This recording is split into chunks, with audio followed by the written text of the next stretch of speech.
Dear scholars, I welcome you all to this video. In this video, I am going to discuss with you the frequently asked questions regarding the subject guidance and counseling.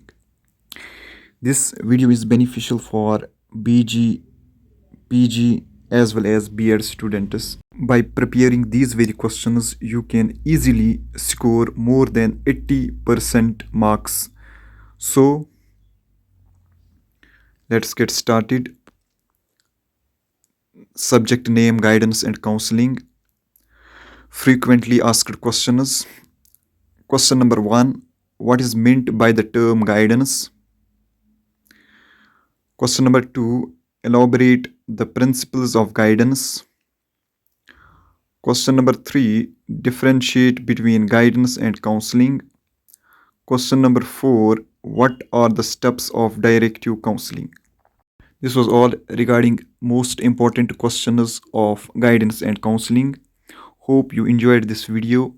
If really, then like this video, share this video as sharing is caring, and don't forget to subscribe.